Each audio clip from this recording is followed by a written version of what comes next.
Dr. Ken Landau. Let's talk about treating toenail fungus infection. Do we have any medicines? Well, one that's highly advertised is known as Kerydin.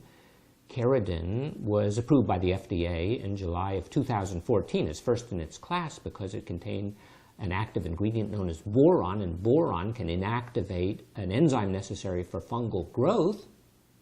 Well, did you realize if you use this medicine, you have to use it every single day for 48 weeks? And as a matter of fact, your toenail can't be too severely infected. Only about half of the nail can be involved. Otherwise, the medicine doesn't work. And as a matter of fact, if you're an ideal candidate for the drug and you use it every day for a year, did you realize that the cure rate is only about 6.5%? It can go as high as 9%. In other words, 90% of the people who use the medicine every day for a year are not going to be cured. That means somewhere between 11 and 16 people have to be treated in order to get one person cured, and the likelihood of the fungus recurring after the cure is high. Well, it's sold in little teeny-weeny bottles. Less than a teaspoon of the medicine costs anywhere between $530 and $590. They say they sell it in a bigger bottle. They actually do. They sell it 2 teaspoons, and 2 teaspoons of the medicine cost anywhere between $1,300, $1,300, or if you go over to Walgreens, pay cash, it's almost $1,500. Well, let's see how much you would actually need, because it's going to be more than one bottle. So each bottle of the standard size contains 80 drops. Let's say you have both large toenails involved. Well, that means you're going to need 2 drops per nail per day, or 4 drops total a day.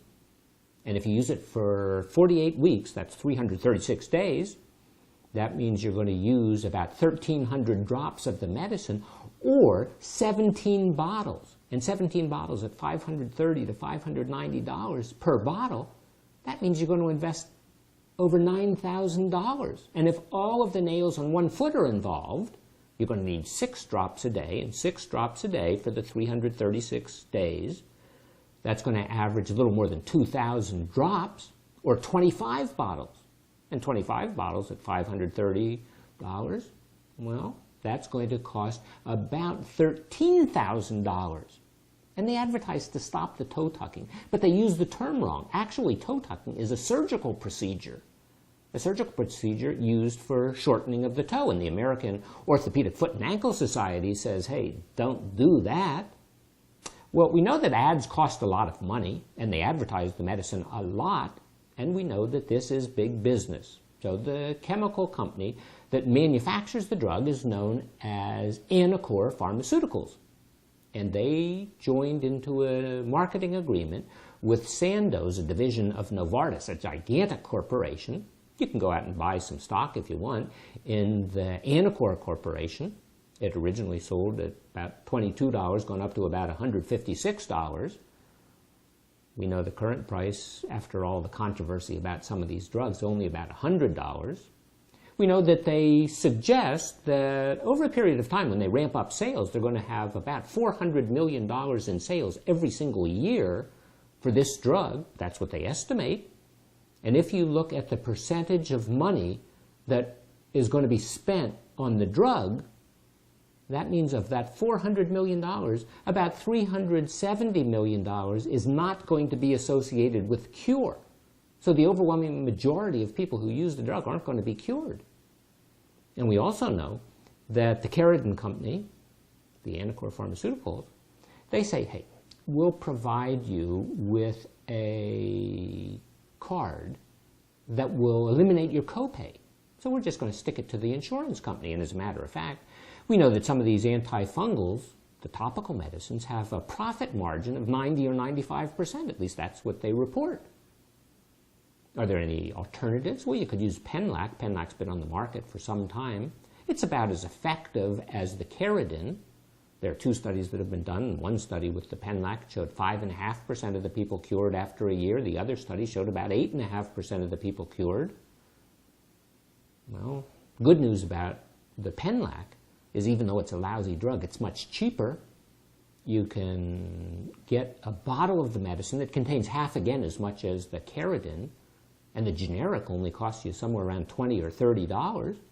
An interesting study showed that Vicks VapoRub, Vicks VapoRub, if it's used for treating nail fungus, is quite effective. A study done in the Journal of the American Board of Family Medicine in January of 2011 by doctors at the United States Air Force, they treated a small number of people, and their cure rate was 28%, 3 or 4 times as great as with the Kerydin. And if you go over to the grocery store, the pharmacy, you can buy a bottle of Vicks VapoRub for $8. Or if you want the generic, go over to the Walmart. Only costs you $1.25. Or you could get an alternative, a pill, easy to take pill. You could get the generic version of Lamisil, the generic version known as Terbinafine, costs $4 a month. You have to take it for 3 months. That means not $9,000, not $13,000. Your total cost out of pocket, $12. And the cure rate with Lamisil or the Terbinafine, well, if you use it for 3 months, somewhere around 60 to 70%. And some people say, well, we could use it for 6 months. Not recommended, but you could. And the cure rate might be as high as 90%. So the bottom line here, we're talking about big business. We know that they're estimating sales of around $400 million for a drug that does not cure you after a year's worth of use in either 90 or 95% of the time. So Kerydin, a drug with a generic name known as Tavaborol, and I think what we can say is Tavaborol is a terrible product. I'm Dr. Ken Landau. Thanks for watching.